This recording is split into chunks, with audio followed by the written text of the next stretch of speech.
everyone.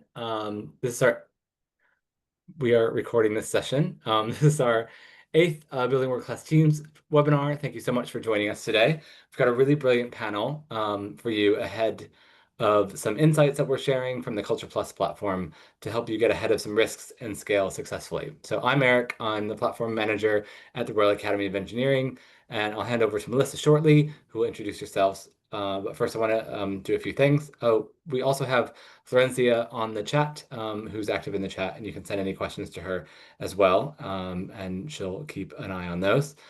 So here's some housekeeping. This webinar is being recorded. The chat is open, so please introduce yourselves. Please also comment and share your thoughts throughout.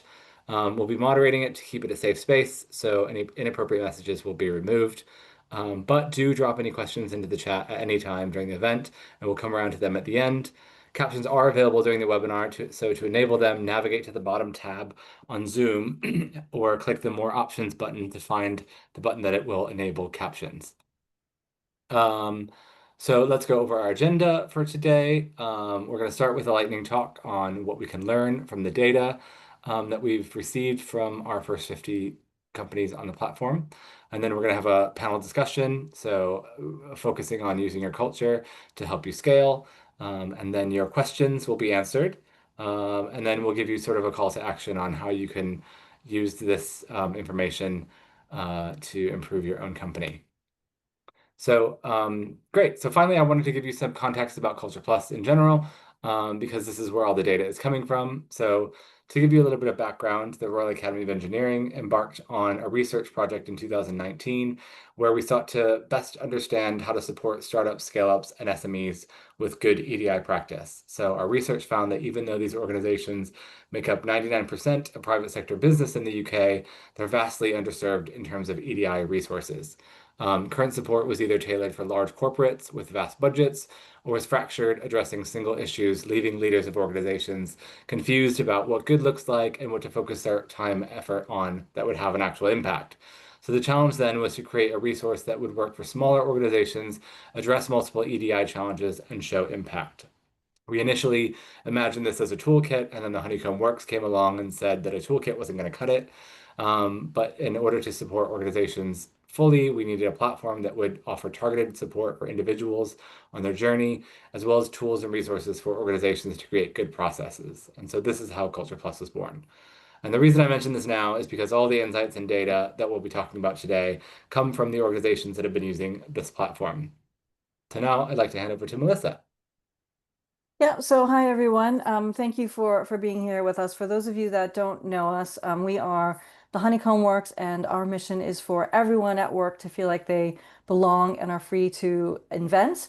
And our core belief, which underpins everything that we do, is that cultures are created habit by habit, person by person. It's the things that people do or don't do on a day-to-day basis that make some place inclusive or not. It's not intentions or processes, but the behaviors of the majority that determine what's acceptable and what isn't. And we've created a platform called the Honeycomb that helps people develop those habits, of which Culture Plus is based off of. And when I talk about habits, what I mean are specific, observable, and repeatable behaviors. These are the things that underpin everything, and it's what our research underpins as well. So whenever we have webinars or work with organizations, it is all about how do we change our behavior to make better cultures where everyone can thrive. So that's just a little bit about us. Would love to hear a little bit about you. If you could share in the chat. Here are a couple of questions we'd love to know. What size is your team? How long have you been at it? How do you feel like you're doing? Maybe that's a little personal for a chat where you can identify yourself, but also really importantly, do you have a burning question that brought you here? What made you sign up for this webinar? What were you interested in? And if you do share that, we will do our best to cover it either in this webinar, or if we can't in this webinar, we'll bake it into a future one. So we'd love to hear from you in the chat, either to introduce yourselves, answer these questions, or even just to say hi. And throughout, please do share your questions. and because we will have time with a panel at the end to answer those or any comments about anything that you're hearing, any feedback that you have on what we're sharing. We'd love to hear from you. So I saw this posted on LinkedIn a while ago, and rarely on sometimes on LinkedIn you find a gem, something that actually really helps you encapsulate and understand a problem. And this is from a founder who's had multiple successful organizations that they've launched. And by successful, I don't mean got piles of VC cash. I mean built something that has revenue and is driving profit. And he said that he was seeing this pattern when he was talking to heads of people, in that companies are finding product market fit, they get investment, they hire massively, and then but without building or looking at their culture, results in a bad culture, inefficiency. That inefficiency leads to poor performance, and that company is forced into layoffs. And we see this a lot in organizations. Things are going great, and then when you try to scale, it falls apart because the little cracks in the foundation that you didn't know were there turn into chasms that everything falls into. So what we really want to do today is work on preventing that from happening. And when we first started the research for Culture Plus, and ongoing, whenever we speak to lots of founders or leaders, we hear a lot that we don't really have a culture, we have a set of vibes. And it's one of the things that we're really trying to work with folks to have, is just to have that more intentional culture, not just be subjected to whatever vibe it is that is happening in the organization. So, as Eric mentioned, we've been gathering data for a couple of years through our platform. We've got over 50 organizations signed up, and it's been telling us some interesting things. And I am going to go a bit quickly through this, but we do have a report that covers it in more detail. So if you have more questions about what exactly the data said, you'll get access to the report as a follow-up to this session. So you will be able to see that. But the first thing that's come out of the data is that things are great for the in-group. Now, this might not be a surprise. It's probably not a surprise for folks that if you are in the majority group, you have a greater feeling of belonging and your experience is more positive. But it's a really important thing to keep in mind, particularly when you're a small team or when you're a startup, because often the initial team, many folks know each other really well. And so that group of people can be really comfortable with each other. And you might overall feel like you have a really good culture, but that doesn't mean it's good for everyone. And the other issue is that when we see differences, they might not be really fair. So one of the things that's been coming out in the data is that women are scoring people lower on behaviors related to feedback. That is, things are like being asked open question to understand somebody's point of view, or being open to views that contradict my own. Now, the scores we're talking about here is women saying how often people do that with them. And so the fact that women are scoring people lower is telling us that they are not being asked open questions, that when they contradict somebody's point of view, the reaction they're getting is more negative than men are getting. Now, the gap here isn't massive. It's not like 0 and 100%. It's about 12 to 15%. So it might not be noticed by any individual, but the fact that it's happening consistently is going to have an impact on who's heard, whose ideas continue to be shared, whose ideas get explored and expanded on and improved because there's curiosity and interest about them. And that's going to impact then who gets promoted, who gets paid, but also who's influencing the shape and the direction of the organization. So when you see those differences, they are going to have an impact. Now, the other difference that we're seeing is in age. So the people who are having the most positive experience are those between the ages of 35 and 54. Next is between 18 and 34, and people over 55 are having the worst experience. Now, in the first instance of that group, we could hypothesize that that might also be correlated to feeling to being in more senior level positions. But obviously, the fact that then it goes down for folks who are over 55 tells us that something is happening there. There's some kind of unfairness that is creeping into organizations when you get to that stage. So certainly something to be looking out for. And now the other thing that we're finding is managers and their awareness of what is happening within organizations might not actually be exactly what is happening. And this is really important because your managers are your first line of defense when in any organization, really, but especially if you're scaling and growing, they're the people who are going to be most critical as you're trying to grow rapidly. They're the folks that are going to support people through stressful situations. They're the folks that are going to have to be aware of what is going on in order to address any issues or challenges that happen at the start. And the fact is, they usually have zero training. Apologies if I'm casting aspersions on any founders or leaders who have put in wonderful training programs for managers, but across the size organizations, what we see is typically there's neither the time nor the budget to train managers, and often this is their first managerial role. It's the first time they will be leading a team. And one of the things that's coming out in the data is a consistent gap between manager scores being higher than what everybody else is scoring. And these are particularly the biggest gaps were around collaboration behaviors. And so this is significant because managers seem to think that there is more collaboration happening than is actually happening. And if that's what they think, then they won't be in a position to encourage or fix or address any gaps or issues or help with team co-creation or things like that. So it's really important to make sure that we are supporting managers to figure out how to spot and identify where these behaviors are going wrong. And the next issue that we're seeing is around this concept of psychological safety, where consistently our lowest scoring behaviors were all behaviors that lead to feelings of psychological safety in organizations. Now, many people have heard that term, many people have not. So what do we mean when we say that? When we talk about psychological safety, and this is our definition, not necessarily an official definition, but we think it captures the essence of what we mean when we talk about it. It's when a diverse group of people with different perspectives all feel safe to share ideas, challenge each other, take risks, and speak up.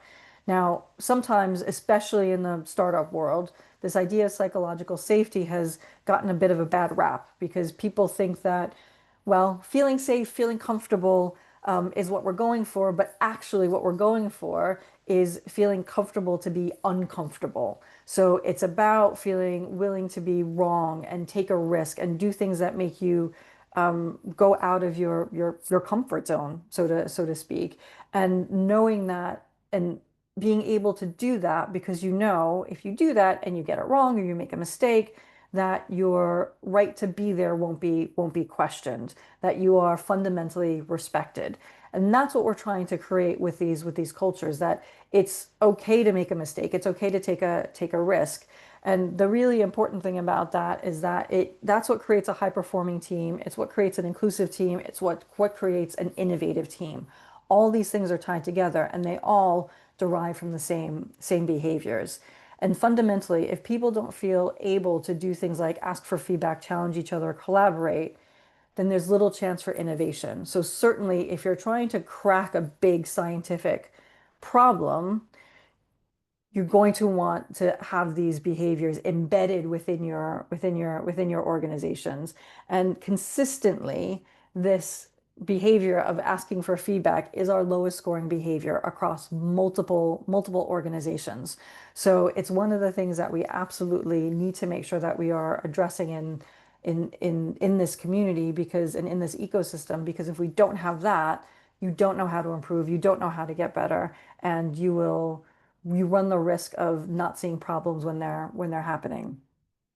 These are the rest of the lowest scoring behaviors, and you can see in these they are fundamentally really critical to creating that culture of innovation and sharing and building and contradicting each other, all for positive outcomes. And so ask open questions to understand other people's point of view, asking your team what you can do to improve as a leader, encouraging colleagues to share works in progress, speaking up and objecting if someone is spoken over, acknowledging the impact of bias in your own work, and finally asking for feedback. So if you do nothing else as a result of this conversation, think about these behaviors and whether or not your team is practicing them on a regular basis consistently, because the data is telling us they probably aren't, but the research tells us that they're the most critical ones to creating that culture of psychological safety. So the other really and last finding that I'm going to talk about before going over to our panel is that high scores are not the full picture. What we're seeing is that people who get low scores are not consistently scoring low. They are getting a mix of high scores and low scores, whereas people who are scoring high are consistently getting high scores. So it's not that people who are performing who get those lower scores are acting the same to everyone. It's that they're acting different. So it's one of the things to think about in particular when you are thinking about your own behavior and whether or not you are performing a behavior. You might in your mind remember 10 times that you've done that. Think about, is that always with the same person? Is that always to the same person? Or are you doing it consistently to everyone? Because this inconsistency is also what leads to inequality, unfairness, and people feeling like they're not favored. And this notion of in groups and out groups and cliques is something that comes up an awful lot in startups, especially when they're in that growth phase. So that's just a snapshot from our research that we've done so far. As I said, you will get access to the paper after this session, so you can read it in more detail. But now I'm going to introduce our wonderful wonderful panel. We've got three folks who have been really focused on building positive, inclusive cultures and thinking about this from the very start of launching their organizations. And there are three people who I've been inspired by because of their focus and prioritization and just commitment to it, while also changing the world for the better. And so really excited to introduce Emma, Henrik, and Jessica. And I think first I'll start with asking each of them to introduce themselves and share a little bit about their businesses and the problem they're trying to solve. So Emma, we'll start with you. Great, thank you. So yes, I'm Emma. I work for ACT Medical and I've got a background in mechanical engineering. So I'm running the product development at ACT and I've been at the company 3 years now. I joined the company when there was just two of us, so it was just me and the founder Joe, and we've since scaled the team to 5 members. We're developing a novel device for managing bleeding from penetrating trauma, and we're looking to get it approved in the next year. So it's an exciting development journey, and we're starting to see that shift from R&D to commercialization, which I can touch on more later. But thank you. Great, thanks, Emma. And Henrik, over to you. Thank you. Yeah, so I'm Henrik. I co-founded Pure Affinity 10 years ago, believe it or not. Before that, I was in Imperial doing some research, which led to the company. So we were a student-led spin-out from Imperial. Actually, we took part in a big hackathon around synthetic biology that had a strong EDI focus. So it's kind of weird at the time, but fun. Before that, I lived in China, which is where I used to study martial arts full time. And then I lived in Denmark before that, where I got a passion for doing things in this water sanitation space. Pure Affinity is focused on taking out forever chemicals in water. So we take out things like PFAS or Teflon chemicals with a more efficient, sustainable material. So Jess is leading this new product, which has been third-party validated and shown much better performance for the current regulations. I've done my 9 years, almost 10 years as founder CEO, and last year hired one of the leaders from a large water tech company, actually the largest one, to hand over to.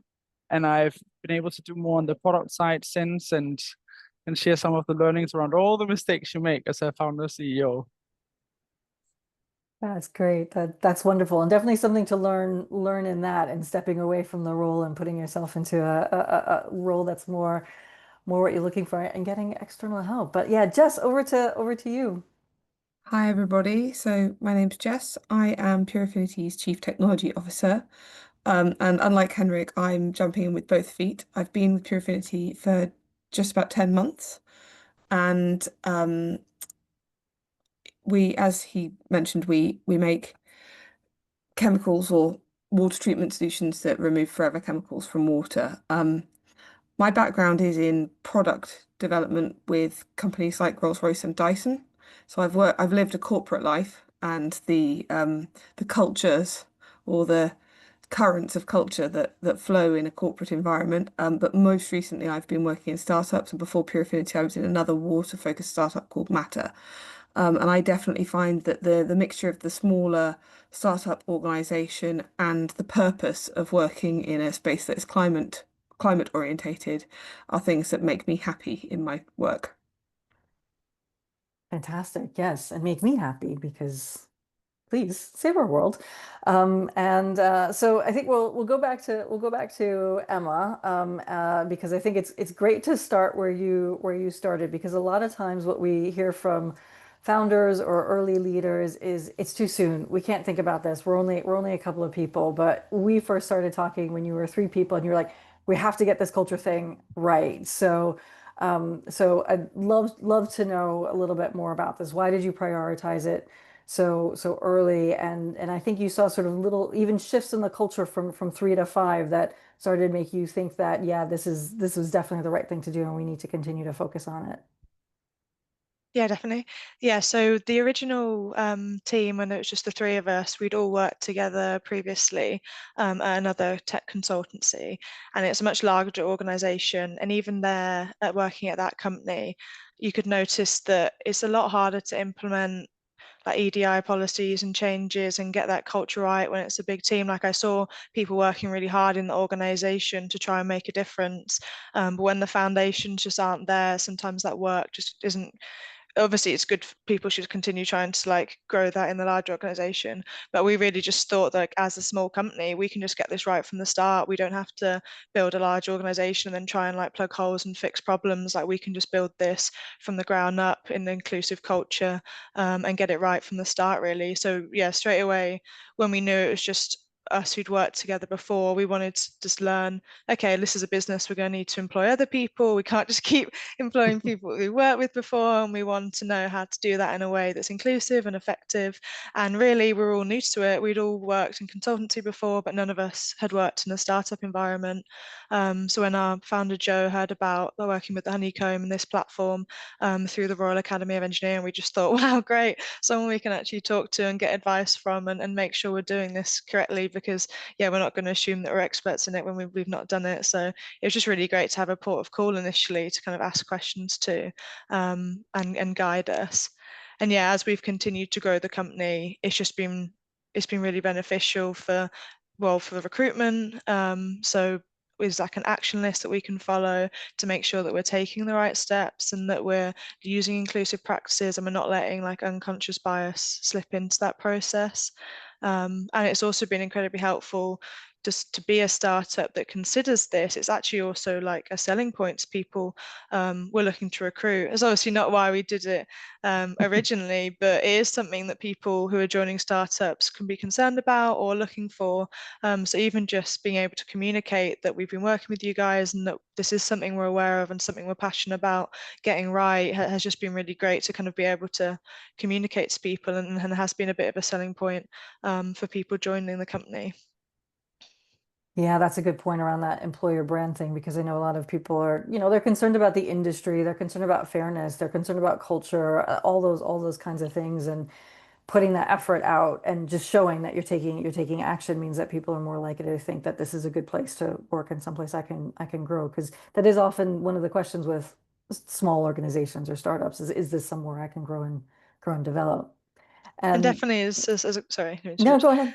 And definitely as a company where it's obvious that the original, like the initial 3 people team do know each other, like I can see that it would be a concern for someone joining as like the 4th and 5th employee, that they wouldn't want that we already kind of like know each other and we already have this thing set up, that like that's really, we were looking to expand and grow the team, and it wasn't, we didn't want that to be a concern for anyone joining, that it could be that there's already kind of connections there that they wouldn't be part of. So it was really important for us as we moved to more than 3 people to make sure that that messaging was clear. Yeah, and we do see that in a lot of scale ups as they go from that first core group who might have probably knew each other really well, but then also potentially might have been at school together for the last 8, 9 years. You know, they'll have those really close relationships, and there develops a bit of a us and them mentality. I think, which leads to the next question, Jess, which because that also can be a factor when you move from that research focus to that commercialization focus, and you have people with very different sort of backgrounds and perspectives coming together to try to solve the same problem.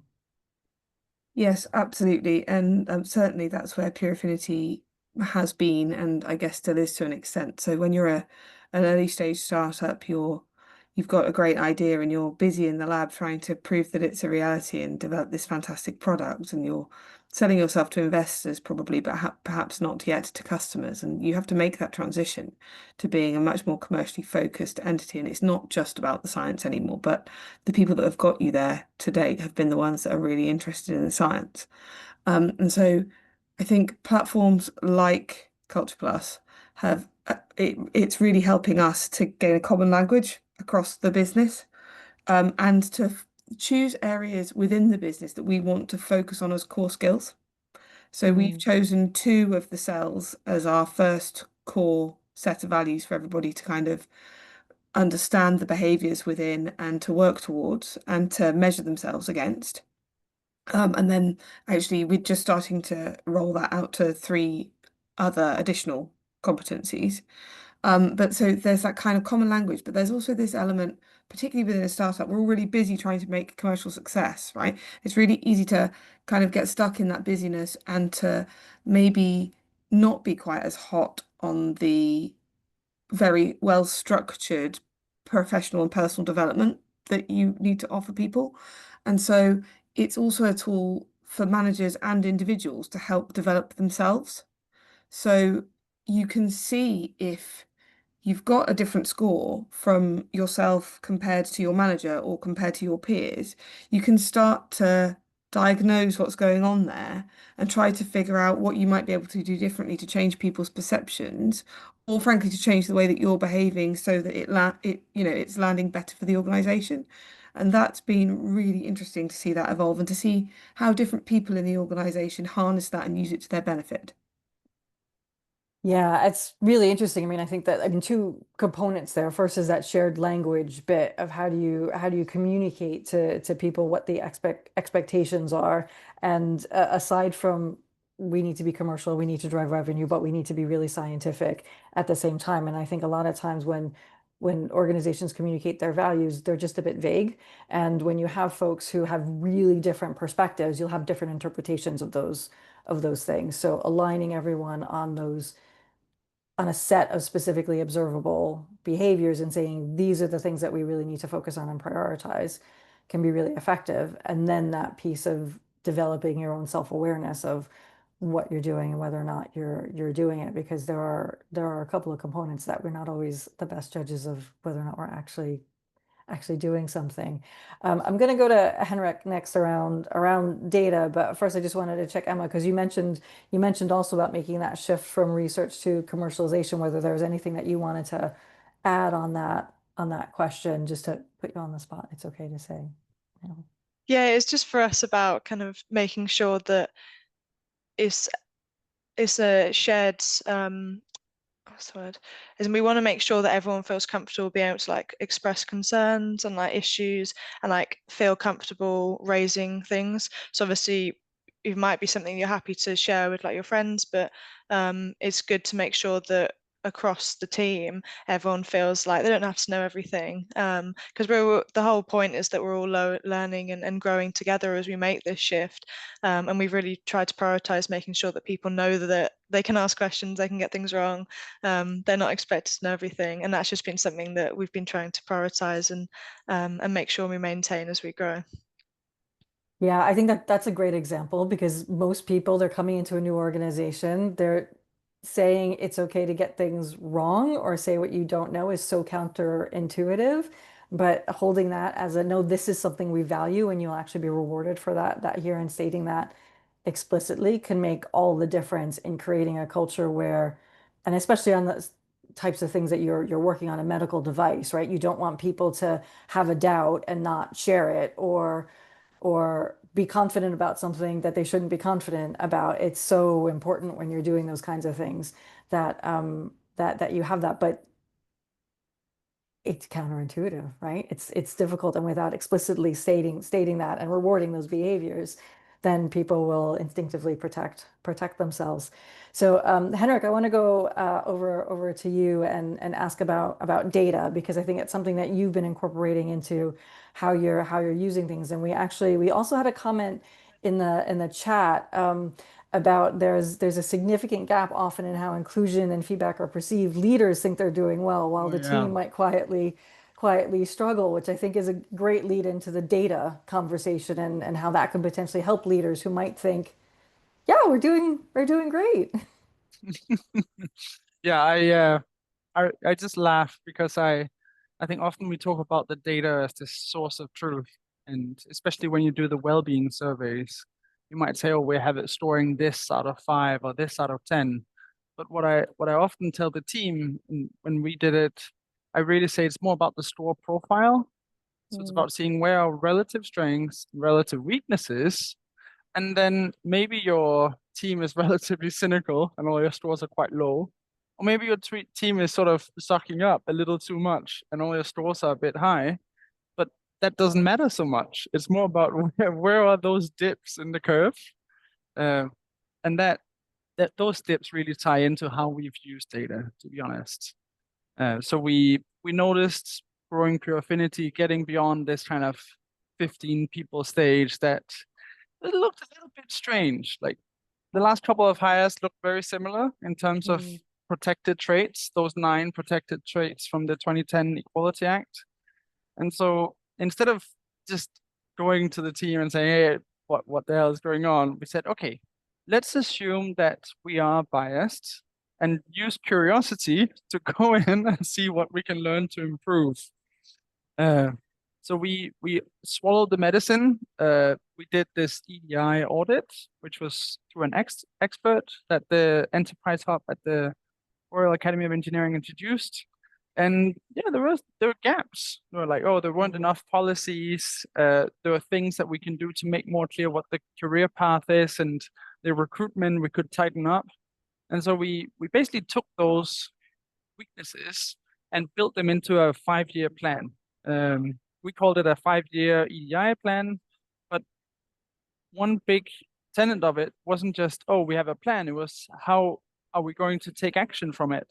And so that tied into the Culture Plus approach. So we saw Culture Plus as a way to action this plan, to resource against it, and also to measure ourselves on it. Then that was about 3 years ago. So we did a follow-up survey, again, more about the profile than about where the score sits in terms of percentage points.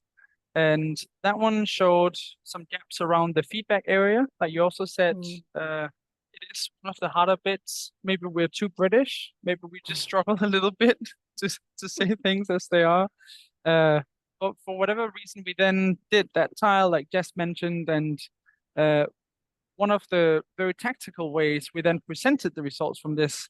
Well, for me, I was founder CEO, still running the company as his CEO. So I basically said, let's share this.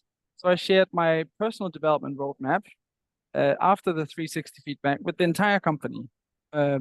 Just ran through it. Like, that's brave. These are the weaknesses, and these are the actions I'm taking, and these are the measures that it will be working.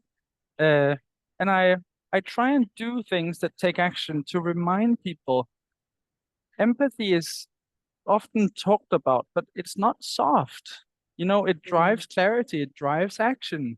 And it can sometimes be a little bit difficult to convert that data into action. Like, we are okay with just getting the report, but do we want to take the action to have the difficult conversation with the team? Sometimes it's ourselves. So even my role changed from a CEO to, now I'm the chief product officer. That came through the feedback from these. And moving role is not always the easiest thing. It's more fun to just stay where you are. But I think we can drive more action in this space by basically collecting data, see where the gaps are, and then putting it into action. The last bit on this data side, I remember I went back to see our slide decks, how we presented it to the team from this well-being survey. And honestly, a big part of it was getting the team involved. So speak the same language, like Jess is saying, and then we gave them breakout groups where they, within 15 minutes, have to go through and come up with things to stop doing, continue doing, and start doing, specifically related to that area. And everybody seems to lean in those situations. They're much better at giving feedback and saying things like, oh, we should stop doing that thing over there, because you've sort of laid the groundwork with some data that a third party has helped to provide. Yeah, that's lots of pieces in there. I think the first point about that relative scoring is a really important one for particularly when you're a small team, and particularly if you're a small team and you're one that cares about culture, you're probably not one of the worst out there, right? If you're making the effort to gather data and care about it, you're probably not the worst. So you also have to be conscious of people sort of feeling lucky to be there rather than somewhere else. But in those relative scores, you can uncover so much. So we had a similar thing in that we had on our belonging survey, everything was agree or strongly agree. So we were like, okay, why are these agree and the others strongly agree? Which then opened up a really rich conversation where we found that folks on the team didn't want to waste anybody's time by asking a question that might not be relevant. So we said, oh, that's a problem. So now instead of are there any questions, we made sure that we carved out time to say what questions are there, or what about that doesn't make sense, or what did I miss, or something like that. So they're less like, okay, if nobody has any questions, then we can all go and get back to work. It's more about, this is the point at which we need to interrogate what we just talked about. And again, you just sort of, as you said, you use the data to have that jumping off point of the conversation. Because if I had just said to the team, how's it going? Are you able to share meetings? Everybody would be like, yeah, sure. They wouldn't have even realized that maybe they were holding back like that. So that's a really important point. The other piece that you touched on there was being vulnerable as a leader. And I think in particularly in this space, so much of your time is being external and putting on confidence and selling and convincing everybody that this is absolutely a surefire thing, that then sometimes when you turn internally, you forget that you actually need to be vulnerable and empathetic and yeah, be honest about the things that aren't going well. I love that you shared your feedback report with everyone. And yeah, so Emma or Jess, did you want to add anything to that in terms of your own personal leadership journey and feedback, or how data has helped you develop or shift or do things that are different? I think maybe not so much on the vulnerability side, but I've engaged with a lot of coaching throughout my career, coaching and mentoring. And I've always found it really useful to talk through the results of feedback exercises or ad hoc feedback that I get with somebody slightly impartial. So something that we've reinvigorated at Pure Affinity is a coaching platform that's accessible to all of our employees. And we've also added a question in our kind of performance review process, which encourages individuals to talk to their managers about the feedback that they've received through the Culture Plus platform. So they don't have to if they don't want to, because it's for them and we can't see it, But if they do want to work on it and they are motivated to do so, then they have the option of talking that through in detail with their line manager, but also with the party person if there's a disconnect, for example, between them and their manager, and they don't want to bring that up with their manager, then they have another avenue to explore it. And so I've always found that kind of third party perspective really valuable. Yeah, and one of the questions that we often get is, what do you do when your leaders don't really get it? And I think that's where like data or third party perspectives or other support can be really beneficial as well. Emma, I know you mentioned that you use the data that you're gathering, and as a small team, how does that work? How do you manage to use data when you're five people to help improve your culture? Yeah, so you would think it's too early to like kind of start gathering that data. And from like a quantitative perspective, it is early. You can't see as many like wider trends. You can't really split it up into kind of like groups really, because it's such a small team. But I think what was most important is it led on to follow-up discussions and follow-up like culture clinics, where we're then able to get a lot more qualitative data. So we're able to have like kind of anonymous feedback, anonymous discussions on like a Miro board like space, and it's from that we got a lot more insights from that data really. So it's from the discussions it then triggered, and being able to have that platform for having an open discussion and talking about any problems and having that kind of like anonymous side to it was just really helpful. So yeah, it maybe you think, oh, it's too early, but it's never really too early to start kind of like identifying things and then being able to talk them through. Yeah, and it's similar to what Henrik was saying about taking the data and then using that to prompt not just conversation, but conversations that lead to action, right? Things that lead to, this is something that we should shift and do differently. And there's a quote from Terry Pratchett that I love, which is, science is just a series of questions that leads to more questions. And it is sort of that idea, right? And it is that scientific approach, like, okay, we've got some data, it's telling us something. Let's continue to explore that. It's telling us where to focus. And obviously the more specific you can get around behavioral data, the more targeted you can be about, these are the things that we actually need to fix, and this is the specific problem. And then as you grow and you get more people, you can do the demographic analysis and you can see where different groups are being treated differently and address those areas as well. So we're going to go to audience questions in a minute. Before we do that, I'd love to ask you about time, because it is the thing that we always get the pushback from is, I don't have the time to do this. Like, yes, we'll get to this, but we can't right now. We just don't have the time. I can't have people spending their time in this. I can't spend my time on this. So I'd love to hear from you, from each of you, just how much time are you spending on this, and how do you manage to fit it in with everything else? But back to the audience. Please do post your questions. We've had a few come through already, but please do share your questions in either the Q&A or the chat, and we'll come on to them in a moment. So yeah, so I don't know who, anybody want to answer that one first? Yeah, go ahead, Jess. So I think on my personal stuff, I probably spend an hour or two a month doing this stuff. Okay. And it's also an investment in me, and particularly as in someone who's in a leadership role, it's really easy to remember to, develop and support your team, but perhaps not to invest in your own development so much. So I sort of take it a little bit as a permission to have a little bit of me time in a work context, which is really nice.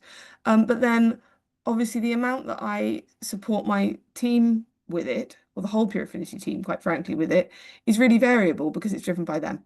Mm. Mm-hmm. I think my main comment, sort of in response to this idea that maybe we haven't got time to engage with it yet, from organisations, is that's fine until you've got a culture problem, and then it eats time.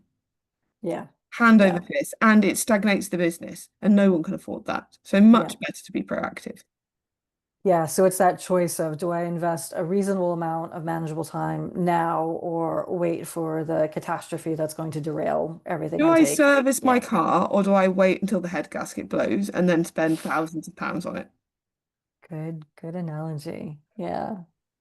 Emma, Henrik, either of you wanna? Yeah, I think for me, it's about where you want to get to. So you cannot take time to do things like this, and you can get to a bad outcome really fast. So you can get nowhere fast, or you can take some time to really be intentional around where you want to get to and actually check, is it valuable? Is there a market for it? Like, is it going to work if we get there?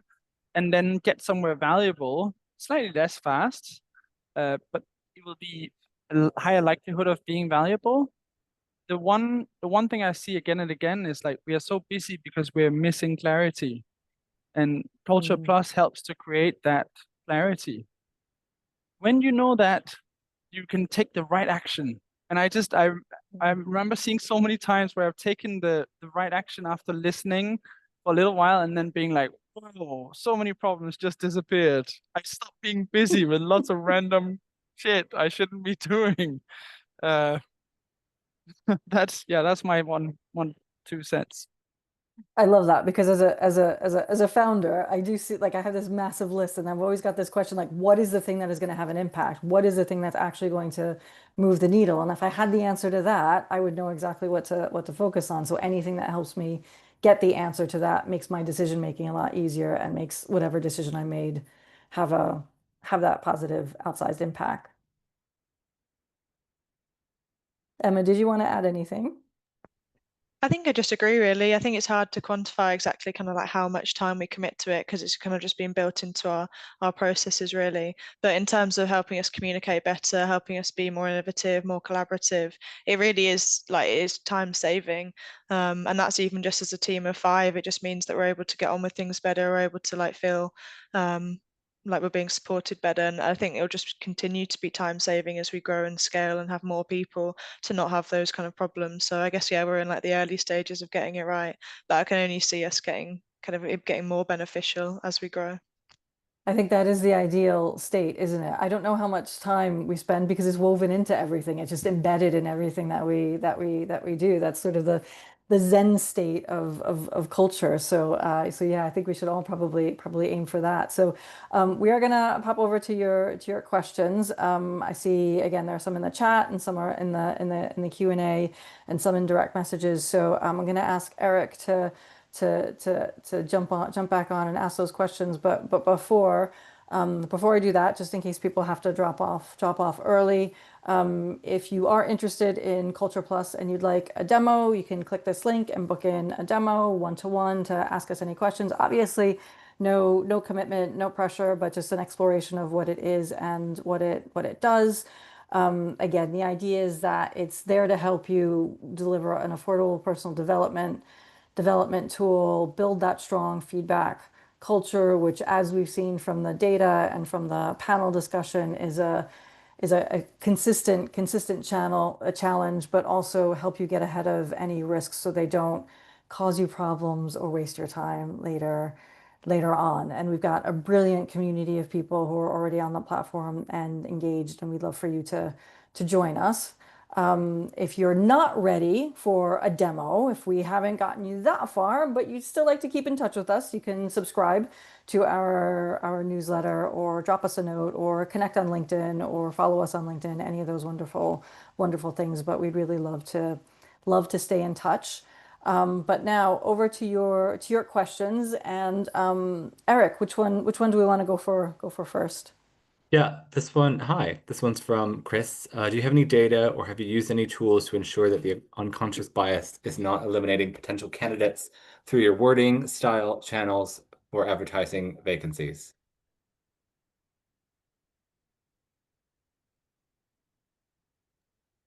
Henrik, do you want to take it? Yeah, I'm happy to, because we've made mistakes in this and implemented sort of ways to try and make fewer mistakes. So I think data can be a really valuable tool here if it's managed well.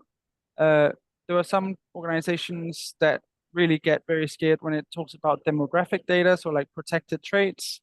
We basically went through and talked to many of our candidates, and we found that it wasn't about the issue of collecting the data. It was more a question of like, what do you do with that data? And is it anonymized? Who is it managed by? Who is it done by? Like, what do you do with this information? And so there are lots of new tools being developed. we found that a helpful one was starting to do training around how to do interviews. So interview training was one. That can also move into having feedback given to the interviewers after the session itself. So were they talking about football for 10 minutes with one candidate, but the other candidate, they just went straight into the questions because they didn't think they liked football. Whatever, these are tactical things that people genuinely do, not out of ill will most of the time, but just because they're not aware of it. And you can pick that up by basically looking at the recording and saying afterwards, hey, you spent 10 minutes on that. That's not really fair. Like that's a bit of an advantage for that person. So we've seen feedback on interview as another tool, and then we would anonymize the early stages, the candidate's name and their university. We also looked at what is our demographic split. So if people are comfortable to share, we would have specific thresholds that we would want to have in the top end of the funnel before we move to the next stage of recruitment. That was how we ended up with quite a diverse candidate pool, even for the CEO role that we were hiring for, despite 15.7% of employees in the STEM sector being women. 15.7.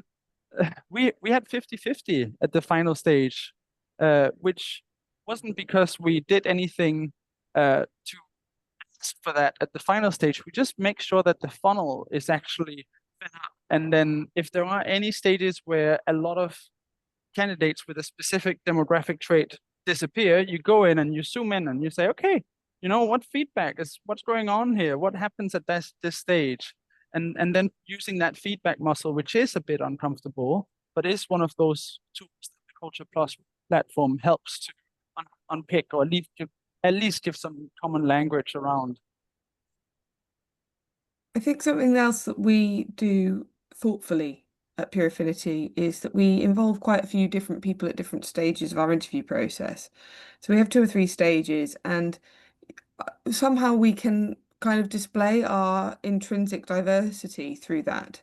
So we get junior colleagues involved in behavioural interviews, and the candidates typically see a range of people. We're lucky, right? We have built a diverse culture, both in terms of age and nationality and ethnic background and gender and all of these things. And you will just, if you're going to be interviewed at Pure Affinity and you work through our process, it's quite likely that you'll see some of that diversity at play just in real life. Yep. Yeah, and I think, and back to that employer brand bit, I know a lot of people who, if they don't see that, will be very concerned about joining an organization. I am going to disagree with you on one thing there, Jess. I don't think you've been lucky. I think you've been very intentional. From what I've seen, is that it's not luck. It's because you've been doing these things throughout the process. I don't know, Emma, if you wanted to add anything to that, because you mentioned the recruitment bit at the start. Yeah, definitely. I think in terms of accessing tools, like the Culture Plus platform has been incredibly helpful for us. For each different part of the recruitment process, there's like an action list that help you can kind of reflect on what you're doing.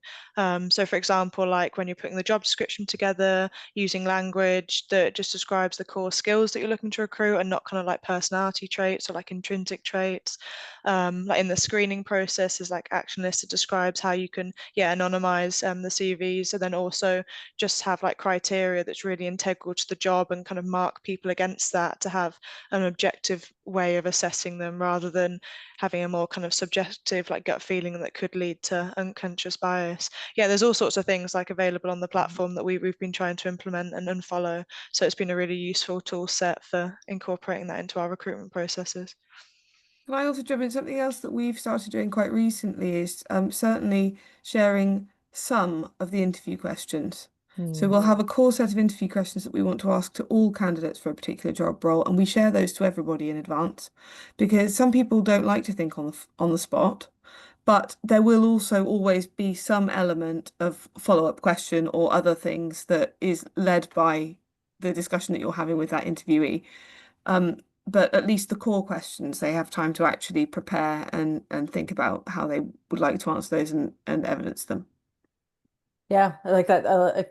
few people have started doing that, but I also like the mix too, because there are some people who are actually really great at thinking on the spot and might struggle to do that, or that prep, or might not have as much time. So having that balance means that you're giving both groups of people an opportunity to show their skill and how and where they excel. We also found that it was hard to differentiate between candidates for more junior roles if we Mm, shared all of the questions, because they were all coming, particularly for people like interns, they were all coming with very similar experience from similar universities. yeah, And so you get kind of almost like a stock answer, and that's why you need a little bit of variability in there too.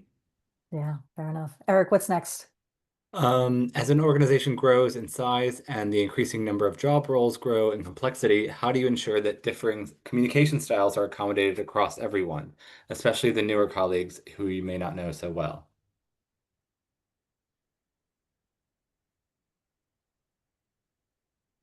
I guess that was an example of that, but in a hiring process. I always try to be really mindful of sharing information in lots of different formats. So Mm, there's an element of repetition. Henrik's a big believer in this as well. You have to repeat things a lot of times to help that be ingrained. And it's good if you can do that in person, via email, in webinar format, written format, like how like lots of different ways and in lots of different forums.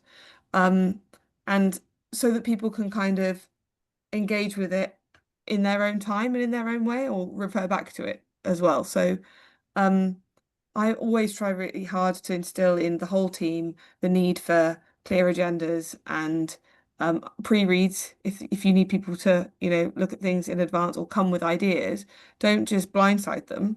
Give them the opportunity. And actually, I'm the kind of person that loves being blindsided, right? I'm the weirdo that really enjoys that. But I really recognize that lots of people, are at their best when they have a couple of days to think about a thing in the shower or the bath or whatever that is for them.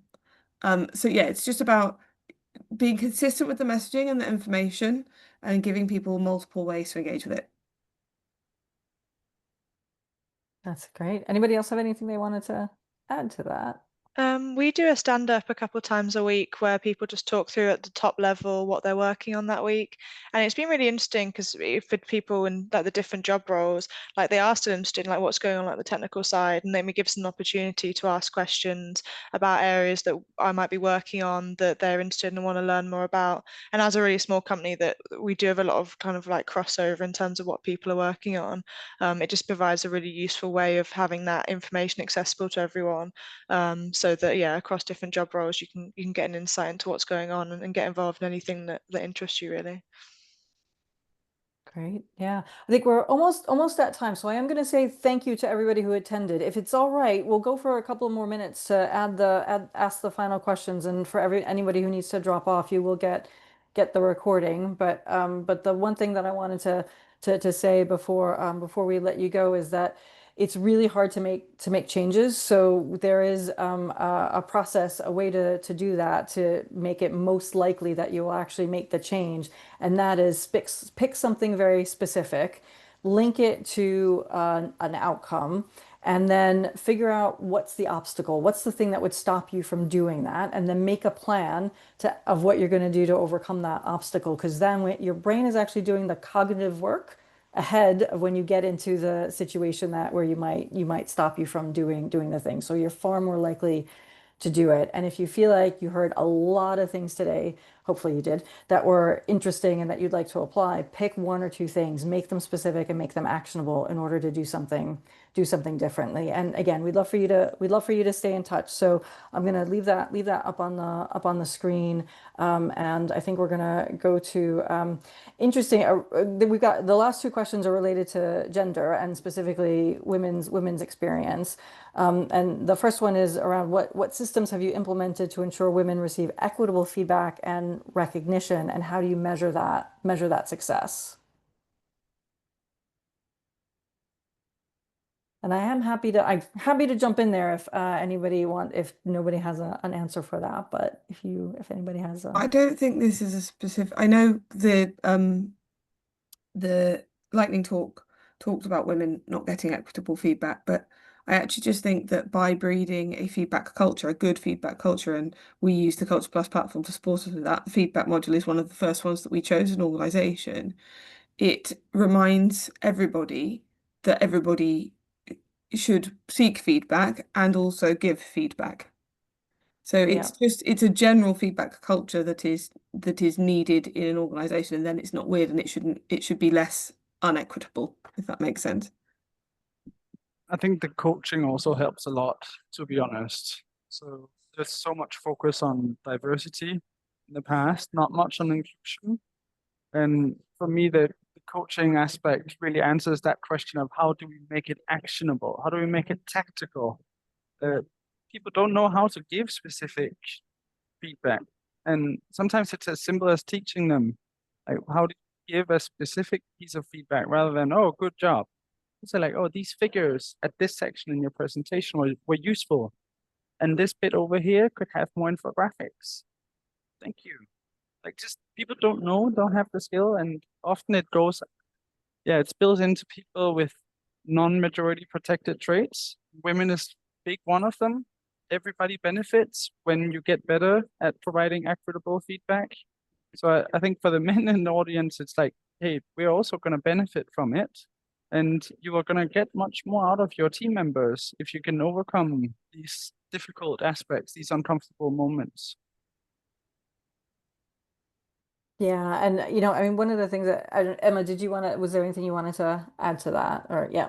So there are a few behaviors that we've identified that are specifically related to fairness from underrepresented groups versus overrepresented groups. And one of them is spending an equal amount of time with your direct reports. Another is making assumptions based on who wants a stretch assignment and promotion. And all those things come out directly from research on where there are gender gaps.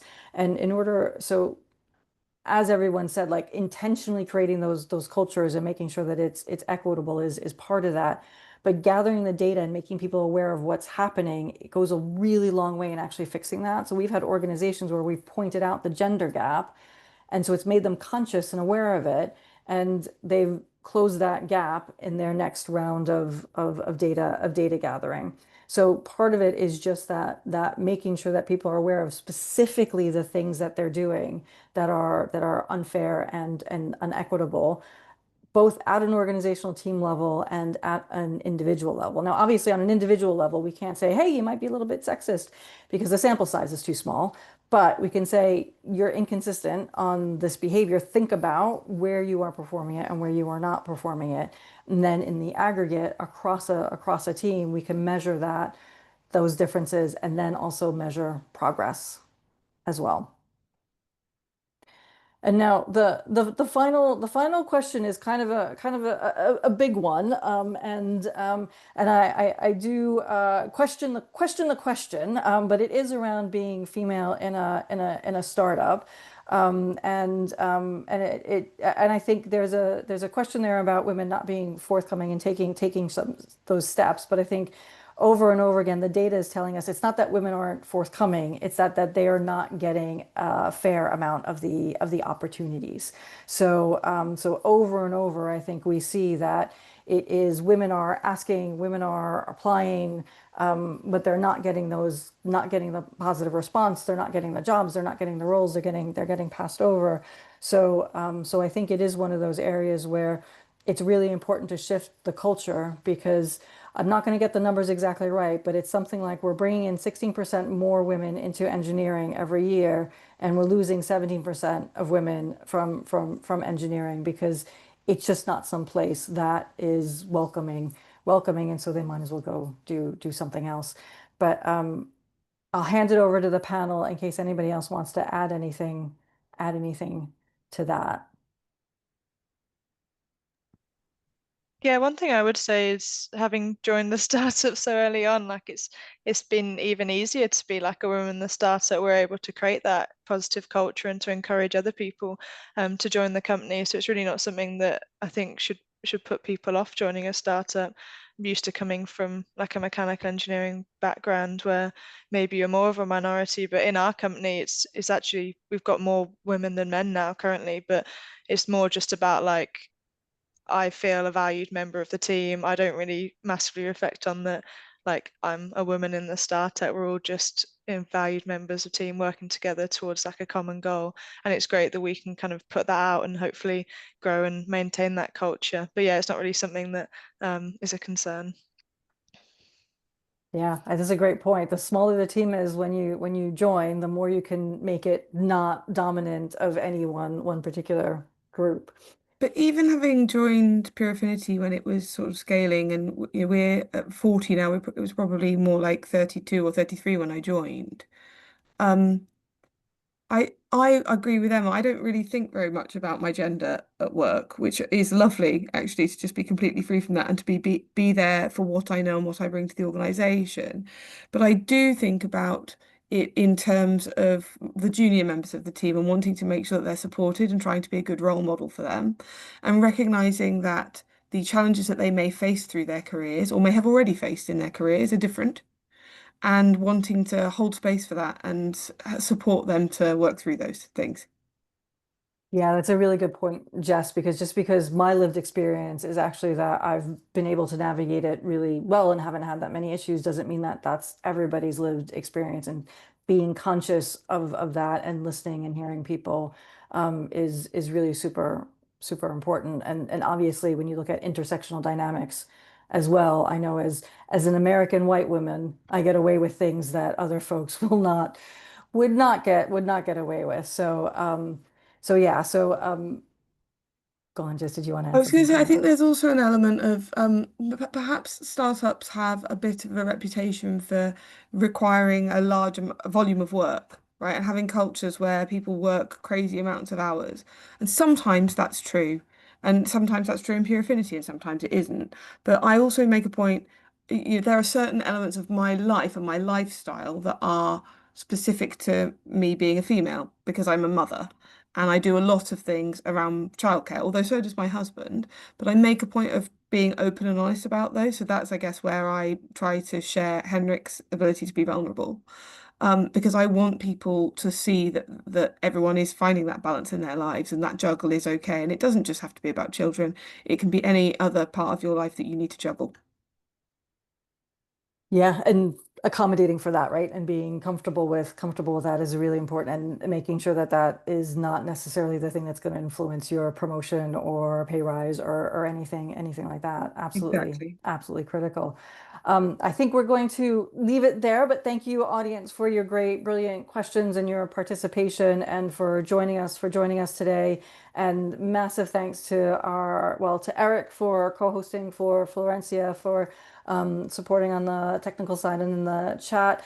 But really massive thank you to our panelists, Jess, Emma, and Henrik, not only for being here today, but for modeling this behavior and doing all the good work that you're doing in your organization and making sure that we are shifting the culture of engineering and startups and scale ups while changing the world for the better. So thank you all so much for your time. And we'll see you all next time on the next Building World-Class Teams, or hopefully as part of the Culture Plus community. Excellent. Thank you, Thanks, Melissa. Melissa. Thanks Thanks, all. Eric. Hey, Thanks, thank Florencia. you. Thank Bye. you. Bye.